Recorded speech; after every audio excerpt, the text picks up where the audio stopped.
이 시간 저희들이 에스겔서 33장을 읽었습니다. 33장인데 33절로 되어 있습니다.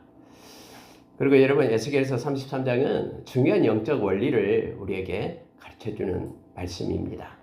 그래서 우리가 에스겔서 중에서 33장을 많이 묵상을 합니다. 여러분, 반복적으로 하나님께서 에스겔을 통해서 가르쳐주고 싶은, 하나님의 백성인 저와 여러분에게 알려주고 싶은 내용이 있어서 반복적으로 계속해서 그 말씀을 하고 계시는 거예요. 파수꾼에 대해서 우리에게 말해줍니다. 그리고 반드시 하나님의 말씀은 믿지 않는 자뿐만 아니라 믿는 자에게도 하나님의 말씀이 있어야 되고, 또 그 말씀을 따라 끝까지 살아가야 될 하나님의 자녀들임을 또한 알게 합니다. 말씀이 우리를 떠나면 기준점이 없어져 버립니다. 그러므로 인하여 아무리 지금까지 선하게 살고 하나님의 의롭게 산다 할지라도 마지막이 그의 그 의가 그를 구원해내지 못한다라고 지금 말하고 있는 거예요. 그래서 이 말씀을 읽고 나면요, 인생에 있어서 후반부가 얼마나 중요한가를 우리로 하여금 알게 합니다.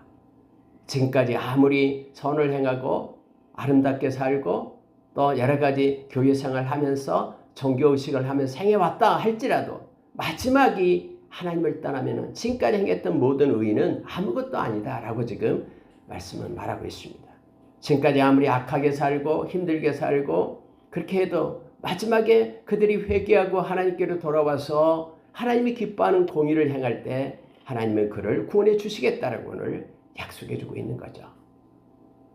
그러면은 우리는 마음대로 살다가 마지막에 죽을 때 한 1년 정도 와서 하나님 앞에 돌아와서 회개하면 되겠네요. 여러분, 회개가 마음대로 됩니까? 돌아와집니까? 하나님이 은혜를 주셔야지만 되는 것이죠. 그리고 여러분, 세상에서 사는 것은 행복이 없어요. 허망합니다. 그러나 주 안에 있는 삶은 언제나 행복과 주님이 함께 하시로 인하여 평안과 기쁨이 있는 하나님의 나라를 이 땅에서 우리가 맛보며 살 수 있죠. 그래서 여러분, 빨리 하나님께로 돌아오는 것이 우리는 너무너무나 유익하고 너무너무나 행복한 것이죠. 힘 있을 때 주님 앞에 돌아와서 주님의 영광을 위하여 하나님이 주신 시간 가운데 예배자로 설 수 있다는 것, 하나님이 일하시는 그곳에 머물러 또 하나님의 일들을 할 수 있는 하나님의 일꾼이 된다는 것이 얼마나 큰 행복인지 우리는 알게 됩니다. 말씀을 좀 더 몇 가지만 보고요, 기도하도록 하겠습니다. 자, 여러분, 33장 2절에 보십시오. 인자야, 너는 네 민족에게 말하여 이르라 하면서 이제 하나님이 가르칩니다. 지금까지는 여러분, 외부에 있는 민족에 대해서 하나님의 심판에 대해서 말씀을 쭉 했잖아요. 두로부터 막 시작해서 그 전에 암몬 족속, 모압 족속 다 시작해가지고요. 마지막에 이제 애굽 이렇게까지 왔어요. 계속해서요. 근데 여러분, 33장에서는 이제 네 민족에게, 이스라엘 백성에게 이렇게 외쳐라 라고 하나님께서 에스겔에게 명령합니다. 뭘 가리키기 위한 것이냐면요, 하나님께서 이제라도 돌이키면 된다라는 거예요. 하나님께로 돌이키라. 이제라도 기회가 있고 생명이 있는, 붙어있을 때 하나님께로 돌아오라. 그러면 내가 용서하고 그들을 내가 받아주겠다라고 하나님이 이 말씀을 하고 싶어서 하나님께서는 에스겔에게 지금 외치고 있는 것입니다.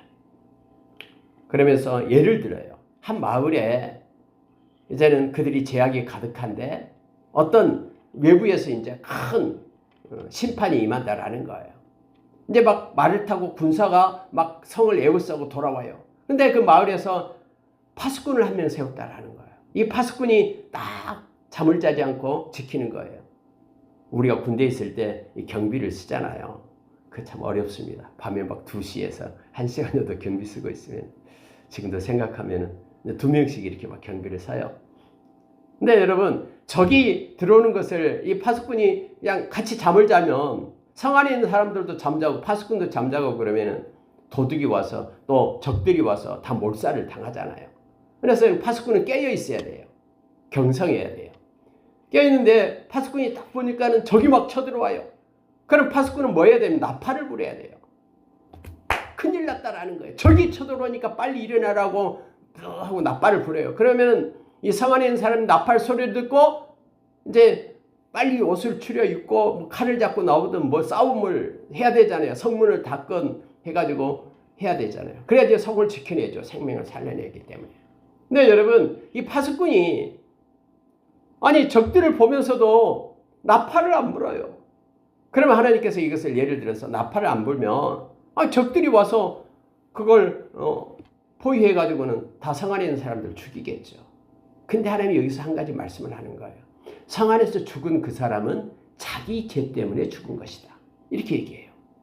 그런데 그 핏값을 내가 파수꾼의 손에서 찾겠다. 라고 말씀한 거예요.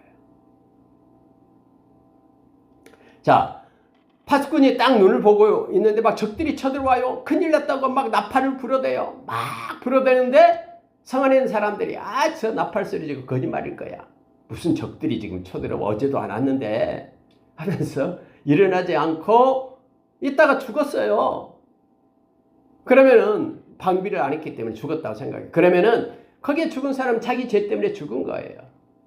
그런데 파수꾼의 손에서 내가 그 책임을 묻지 않겠다라고 하나님께서 말씀하신 거예요. 그럼 파수꾼이 해야 될 일은 뭐예요? 자기 역할만 하면 되는 거예요. 적들이 올 때에 자기가 해야 될 그 임무, 적이 온다라고 알리고 신호를 보내는 나팔을 불면 되는 거다라는 거예요. 그러면서 하나님께서는 에스겔아, 내가 네 민족의 나팔로 파수꾼으로 너를 세웠다 라고 말씀하고 있는 거예요. 6절 보시기 바랍니다. 칼이 임함을 파수꾼이 보고도 나팔을 불지 아니하며 백성에게 경고하지 아니하므로 그 중에 한 사람이 그 임하는 칼에 제거당하면 그는 자기 죄악으로 말미암아 제거되려니와 그 죄는 내가 파수꾼의 손에서 찾으리라. 하나님께서 그렇게 말씀하고 있습니다.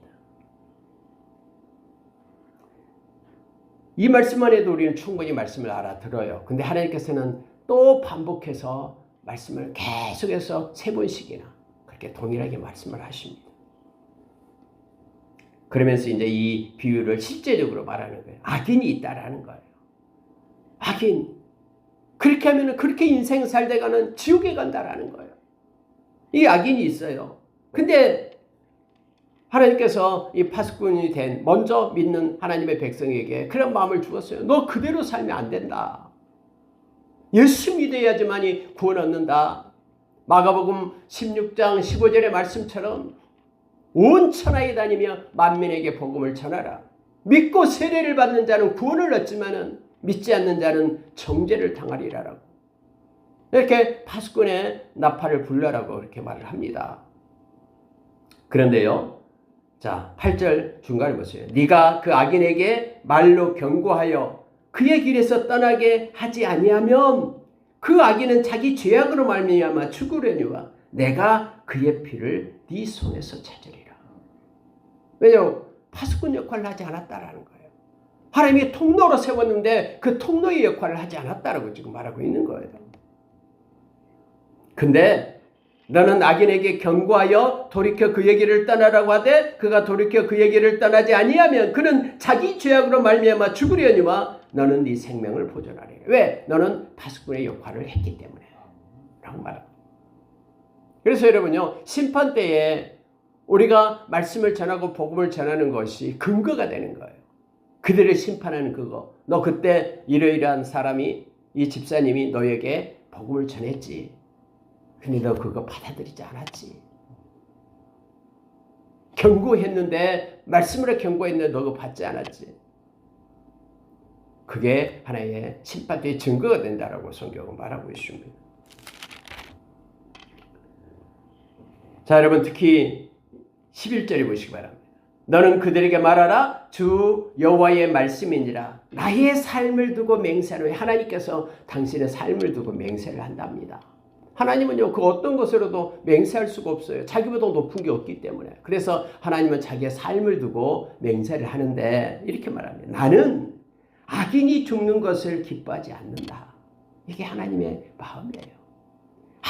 아무리 흉악한 죄를 짓고 악인이 그가 그의 죄값 때문에 죽는 것을 나는 기뻐하지 않는다. 우리는 아이 속 시원하다. 나 그럴 줄 알았다. 그렇게 무지막지하게 잔인한 사람 하나님이 벌을 내려서 그런 거야. 시원하다 하면서 막 박수 칠 줄은 몰라요. 속에서 기뻐할 줄 모릅니다. 우리는 죄성이 있기 때문에. 근데 하나님은 말씀으로 하나님의 마음을 갖기를 원하며 긍휼의 마음을 갖기를 원합니다. 그렇게 하면은 죽으니까. 그렇게 하면은 곧 영원한 영벌 가운데 들어가니까. 이것을 알았던 바울사들은 고린도후서 5장 10절에서 그리스도의 심판대가 얼마나 무서운 것을 아니까 주님을 만난 이후로 그가 죽을 때까지 곁눈질하지 않고 복음의 사도로서 그렇게 그의 일생을 드렸음을 우리는 잘 압니다. 그가 그렇게 말했어요. 나는 전하지 않고 견딜 수 없다라고 말했음을 봅니다. 악인이 그의 길에서 돌이켜 떠나 사는 것을 기뻐하노라. 이스라엘 족속아 돌이키고 돌이키라. 너희 악한 길에서 떠나라. 어찌 죽고자 하느냐 하셨다 하라. 그렇게 에스겔로 하여금 전해라고 말합니다. 여러분 이스라엘 족속에게 지금 하는 얘기예요. 그럼 이스라엘 족속은 택함받은 선민이었잖아요. 우리가 생각하면 이스라엘 백성 스스로 뭐라고 생각했냐. 우리는 할례받은 사람들이기 때문에 저 할례받지 않는 사람들은 다 지옥의 불쏘시개로 나아가지만은 우리는 선민 택한 자이기 때문에 우리는 다 구원받은 백성이다라고 생각한 거예요. 근데 하나님께서는 지금 이스라엘 백성아 돌이키고 돌이키라라고 말하고 있잖아요. 왜 죽고자 하느냐 하면서 하나님은 말씀하고 있어요. 그러니까 여러분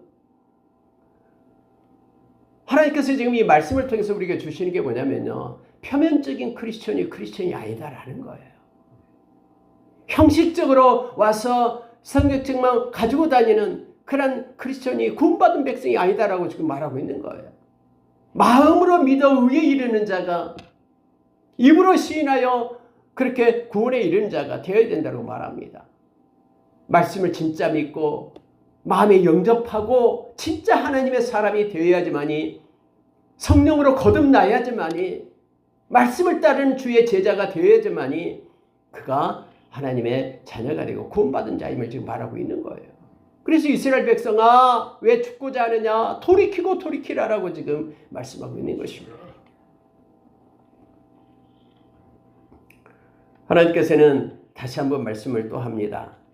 의인이 범죄하는 날에는 지금까지 그가 의인이었어요. 자, 하나님의 백성으로서의 삶을 살았어요. 근데 인생의 후반부가 달라져요. 삶의 세상에 초점을 맞추고 있으면요 달라질 수 있는 환경이 그를 끌고 가요. 악한 것들을 이렇게 만들거든요. 때로는 물질이 없어가지고 힘들게 만들어요. 그러면은 하나님 믿어도 소용없네. 왜 이렇게 나가 가난하게 살까? 이 기준이 세상에 있는 것이 돼버려요. 이렇게 물질의 고난이 있으면 그때 더욱더 하나님 앞에 엎드려서 하나님께 기도하면서 하나님이 주시는 힘으로 일어서야 돼. 넉넉히 이길 수 있는 힘을 주십니다. 근데 상황이 얽매여요. 막 관계의 어려움 가운데 있어요. 힘들어요. 그러면은 그것 때문에 오히려 더 하나님께 가까이 가야 되는데 하나님을 떠나요. 그것 때문에요. 그래서 마지막에 여러분 그렇게 떠나는 이들이 있어요. 디모데전서 4장 1절에서 4절의 말씀이 바로 그거잖아요. 마지막 때에 그들이 귀신의 가르침을 따른다라는 게 속이는 자에게 따라요. 우리 주님께서 분명히 무엇을 마실까 무엇을 먹을까 염려하지 말라고 했잖아요. 우리 주님은 분명히 나를 따르는 자는 결코 줄이지 않고 나를 믿는 자는 영원히 목마르지 않는다라고 우리가 요한복음 6장 35절에서 우리에게 가르쳐주고 있잖아요. 그럼에도 불구하고 말씀이 버려지고 하나님이 살아계시면 왜 그래 하면서 그 상황에 따라서 그렇게 그들의 믿음이 굴곡되고 화인 맞은 양심이 되어서 말씀을 깨닫지 못하고 귀신의 가르침을 쫓게 돼 믿음을 떠나는 이들이 있다라고 말합니다. 디모데후서 4장에도 많은 이들이 이제는 바른 교훈을 버리고 자기의 귀에 좋은 것들을 다른 교훈을 따라서 간다라고 말하고 있잖아요. 그래서 마지막 때 떠나요. 여기도 역시 말합니다. 성경에서 그렇게 말합니다. 자, 13절 보십시오. 가령 내가 의인에게 말하기를 너는 살리라 하였다 하자. 그래, 이렇게 믿음 가지고 살면 나는 살아. 근데 그가 그 공의를 스스로 믿고 나는 공적이 있어. 하나님을 위하여 했던 일들이 있어. 스스로 믿은 거예요. 그렇게 해요. 자기 힘으로 한 것도 아니면서 하나님이 힘을 줘서 한 것이죠. 죄악을 행하면 그 모든 의로운 행위가 하나도 기억되지 아니하리니 그가 그 지은 죄악으로 말미암아 그 안에서 죽으리라. 가령 내가 악인에게 말하기를 너는 죽으리라 하였다 하자. 그가 돌이켜서 자기의 죄에서 떠나서 정의와 공의를 행하며 저당원을 돌려주고 강탈한 물건을 돌려보내고 생명의 율례를 짓게 행하여 죄악을 범하지 아니하면 그는 반드시 살고 죽지 아니할지라. 여러분, 이러한 일들을 해야지만이 산다라는 뜻이 아니에요. 이것은 열매예요. 진짜 하나님께로 돌아오면은 이러한 일들이 삶 가운데 나타난다라는 거예요. 말로만 하나님께로 돌아오는 것이 아니라 진짜 하나님의 구원받은 백성이 내가 진짜 세상에서 하나님께로 돌아갑니다라고 하면은 이러한 일들이 나타난다라고 말합니다. 그러면 그는 반드시 살리라. 주님께서는 그렇게 영적인 원리를 우리에게 가르쳐 줍니다. 이 말씀은 오늘날도 동일합니다. 저와 여러분이 흉악한 죄를 지었어도 진심으로 회개하고 하나님께로 돌아오면 그 이후로부터 하나님의 인도하심을 받게 됩니다. 그래서 삶이 변화되고 그리스도의 향기가 나는 은혜 가운데 있게 됩니다. 그러면 그는 반드시 살리라 라고 말합니다. 우리의 인생의 후반부가 중요합니다. 지금까지 믿음으로 잘 지켜봤습니다. 하나님 나라에 갈 때까지 이제는 조금만 더 힘을 내고 믿음을 지키면은 디모데후서 4장 7절에 8절처럼 선한 싸움을 싸우고 달려갈 길을 마치고 믿음을 지켰으니 이제는 우리를 위하여 의의 면류관이 준비되어 있습니다.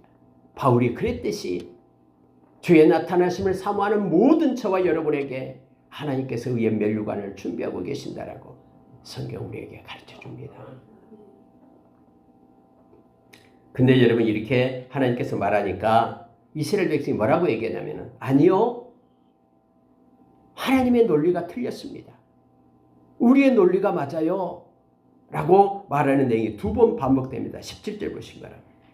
그래도 내 민족은 말하기를 주의 길은 바르지 아니하다 하는도다. 그러나 실상은 그들의 길이 바르지 아니하니라. 여러분, 이것은요, 이 관점의 차이예요. 하나님의 관점을 가지고 보면은 하나님은 온전하시잖아요. 그들의 길과 방법이 틀려요. 근데 여러분, 이스라엘 백성은 자기들의 관점을 가지고 하나님을 바라보는 거예요. 아니, 하나님이 돼가지고 어떻게 우리나라가 망할 수 있어? 어떻게 우리가 하나님께 예배드리는데 이 예배드리는 성전이 불에 탈 수 있어? 하나님이 정말 능력 있는 분 맞아? 하나님이 살아계시다면은 왜 저 악하고 죄를 짓고 그런 저 사람은 그렇게 승승장구하고 승진도 잘 되고 부자로 살고 그렇게 하는데 왜 우리는 하나님께 예배드리는데 이 모양이야? 하면서 자기 관점을 가지고 있어서 하나님의 길은 틀려. 하나님의 방법은 달라라고 그렇게 말하고 있다라고 하나님께서 지금 에스겔에게 말하고 있는 거예요. 그래서 여러분, 우리가 온전하신 말씀으로 눈을 뜨고 마음의 눈이 열려야 된다라고 말하고 있잖아요. 하나님 편에서 하나님의 눈을 가지고 우리가 살아야 된다라고 성경은 말합니다. 그래서 하나님의 관점이라는 게 중요해요. 우리가 책에도 나와 있잖아요. 유명한 책, 하나님의 관점이라는 책이 있습니다. 하나님의 관점에서 우리가 보는 것은 이 말씀이에요. 왜냐하면 말씀이 바로 하나님의 마음을 담아놨기 때문에, 관점을 담아놨기 때문에. 그래서 눈을 떠서 하나님의 관점에서 보는 것이 말씀의 눈을 뜨고 또 영의 눈을 뜨고 또 우리가 내면의 눈을 뜬다라는 것이 바로 그겁니다. 하나님의 관점으로 보아야지만이 우리가 돌이켜 회개하며 말씀의 거울 앞에 자신을 비추고 돌아오는 거예요. 그렇지 않고 자기의 관점을 가지고 있으면 자기의 이성과 지식 그리고 자기가 지금까지 경험해왔는 습관해왔던 그것을 가지고 하나님의 그런 나타나심, 하나님의 행하심을 바라볼 때 오늘 그들이 말한 것처럼 이렇게 말하고 있습니다. 실상은 그들의 길이 바르지 않다라고 말합니다.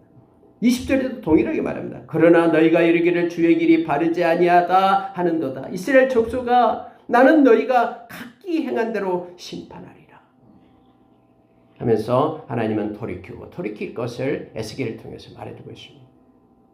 여러분, 그런데요, 자 21절 보시기 바랍니다. 우리가 사로잡힌 지 12째 해 10째 달 5째 날에 예루살렘으로부터 도망하여 온 자가 내게 나와 말하기를 그 성이 함락되었다 하는도다 하였는데, 여러분 지금 에스겔은 저기 바벨론이 있잖아요. 약 4,000km, 아니 4천리길, 그러니까 약 1,500km가 떨어진 곳에 있잖아요. 예루살렘하고. 근데 보십시오. 예루살렘이 언제 멸망을 당했습니까? 11째의 4월달 9일 4월 9일 그때 멸망을 당하잖아요. 그럼 멸망당했다라는 예루살렘이 이제 느부갓네살 왕에 의해서 멸망당했다라는 소식을 언제 듣냐? 18개월 후에 들어요. 오늘로 같으면 여러분 전쟁에도 여러분 생중계를 해버리잖아요. 근데 예루살렘이 멸망당했다라는 소식을 1년 반 만에 듣는 거예요. 에스겔이요. 근데 그 전날 밤에 하나님께서 에스겔에 나타나서 하나님의 말씀을 막 주신 거예요. 그리고 그날 아침에도 그 사람을 이제 도망쳐온 사람이 와가지고 에스겔이요, 망했습니다. 이스라엘이 망했습니다. 근데 여러분 이미 그걸 알지 못하고 있는 에스겔에게 하나님께서 이미 예루살렘이 멸망당할 거라고 그렇게 예언케 하셨잖아요. 가마를 비유를 들어서 말씀 다 했고요. 그때 에스겔이 깜짝 놀래요. 와, 하나님의 말씀은 그대로 되는구나. 그래가지고 여러분 22절 하반절에 보니까는 내가 다시는 잠잠하지 아니하였노라 라고 말하잖아요. 진짜 하나님 말씀 맞습니다, 여러분. 하나님 말씀이 돌이키라면 돌이켜야 됩니다. 파수꾼의 소리를 들으십시오 라고 백성들에게 힘있게 외쳤다라고 지금 성경은 말하고 있습니다. 24절 보시기 바랍니다. 인자야, 이스라엘의 이 황폐한 땅에 거주하는 자들이 말하여 이르기를 아브라함은 오직 한 사람이라도 이 땅을 기업으로 얻었나니 우리가 많은즉 더욱 이 땅을 우리에게 기업으로 주신 것이 되느니라 하는도다. 여러분 이게 무슨 뜻이냐면요, 멸망당하고 몇 명 남겨뒀잖아요. 우리가 에레미야서에서 봤잖아요. 근데 그 사람들이 뭐라고 얘기하냐면은 아브라함은 한 명인데도 이 땅을 아브라함에게 다 줬는데 우리가 그래도 몇 명 남아 있으니까 이 땅을 우리에게 하나님께서 기업으로 줬다 라고 스스로 생각했다라는 거예요. 여러분 우리는 상황을 보고 이렇게 착각을 합니다. 그런데 그 남아있는 이들을 위하여 하나님께서는 에스겔에게 예언케 하는 거예요. 아니다. 내가 그들에게 그 땅 준 적이 없다. 그들은 다시 칼에 엎드려지고 들짐승에게 넘겨 먹히게 하고, 그리고 아무리 그들이 산성굴에 있다 할지라도 전염병으로 죽게 하리라. 실제적으로 여러분 거기 남아있는 사람들이 저기 애굽으로 내려가서 죽잖아요. 없어지게 되잖아요. 아무리 에레미야가 내려가지 말라 해도 내려갔잖아요. 그래서 하나님은 그 권능의 교만을 그치게 한다라고 28절에서 말합니다. 내가 그 땅의 항무지와 공포의 대상이 되게 하고 그 권능의 교만을 그치게 하리니. 여러분 교만하면요 다 자기 좋을 대로 자기 입장에서 해석을 합니다. 다른 사람들은 다 죽고 포로로 끌려갔는데 우리 몇 명 남았는데 하나님 우리를 너무나 사랑한가 봐. 이 모든 기업을 우리의 땅으로 다 줬어 라고 권능의 교만을 갖는다라고 말합니다. 그들이 가지고 있는 것을 가지고 교만해진다라는 뜻이에요. 물질을 가지고 있으면 그게 힘이 돼가지고는 물질을 가지고 교만해지는 거예요. 지식을 가지고 있으면 그 알량한 그 지식 가지고 남을 핍박하고 판단하고 그렇게 교만해진다라는 거예요. 뭔가가 잘 되고 성공하고 막 그러면은 그 권능을 가지고 교만해져 가지고 하나님을 모른다 하고 이렇게 된다라. 이게 권능의 교만이라는 거예요. 여러분 이렇게 해서 우리가 교만해질 바야 교만한 자는 하나님이 반드시 심판하시는데 우리는 어떤 순간에도 겸손한 자로 그렇게 서기를 원합니다. 지금 이스라엘 백성이 권능의 교만을 행하고 있다라고 하나님께서 말씀하시는데 내가 그걸 치리라 꺾으리라 라고 말씀을 하십니다. 황무지가 되고 공포의 대상이 되게끔 하겠다. 그래서 여러분 예루살렘이요 황무지가 되게끔 그렇게 합니다. 그래서 하나님께서 그 BC 538년에 예수와 스룹바벨을 통해서 올라오기 전까지는요 주변에 있는 나라의 사람들이 이스라엘 백성이 그곳에 사는 것이 아니라 주변 나라 사람들이 그곳에 와서 살고 거주하고 황무지가 되게끔 그렇게 했죠. 말씀을 마치겠습니다. 31절 보고 마칩니다. 보십시오. 백성이 모이는 것 같이 내게 나오며 내 백성처럼 네 앞에 앉아서 네 말을 들으나 그대로 행하지 아니하니 이는 그 입으로는 사랑을 나타내어도 마음으로는 이익을 따름이라. 그들이 네가 고운 음성으로 사랑의 노래를 하며 음악을 잘하는 자 같이 여겼나니 네 말을 듣고도 행하지 아니하거니와. 그 말이 응하리니 응할 때에는 그들이 한 선지자가 자기 가운데 있었음을 알리라. 참 이 말씀 보면은 오늘날도 동일합니다. 사람들은 가서 여호와의 말씀을 듣자. 여호와께서 무슨 말씀을 하셨는지 듣자라고 말합니다. 그래가지고 에스겔을 통해서 또는 에레미야를 통해서 하나님의 말씀을 그들이 들어요. 근데요 듣는 대로 그들이 순종하지 않습니다. 여러분 애굽으로 내려간 사람들이요 그때 이스마엘도 있고 그랬잖아요. 거기에 그들이 야 너는 하나님께 기도해봐라. 하나님이 기도하는 대로 우리가 순종하겠다. 10일간 에레미야가 기도하고 하나님의 말씀을 전하죠. 내려가지 마라. 하나님께서 이곳에 있으면 하나님이 보호해 주신다. 근데 그들이 안 들어요. 왜요? 자기들이 듣고 싶은 것만 듣기 때문에. 그래가지고 네 거짓말했지 하면서 오히려 다 끌고 애굽으로 내려갑니다. 지금 그 얘기를 하고 있는 거예요. 하나님께서요. 하나님이 무슨 말 하는가 들으러 와요. 근데 그들이 듣지 않아요. 근데 그 이유가 있다고 말합니다.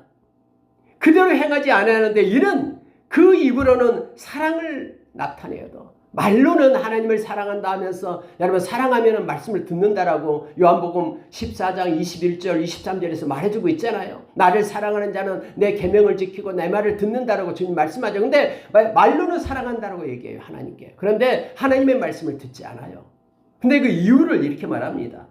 말로는 사랑하지만은 마음에는 사랑이 없고 자기 이익을 따른다라는 거예요. 그 들어봐서 자기에게 이익이 될 것 같으면 하고 자기에게 이익이 되지 않을 것 같은 판단이 들면 말씀을 버린다라는 거예요. 하나님은 너무나 섬세하게 우리의 모습을 보고 계셔요. 그러면서 이렇게 말씀합니다.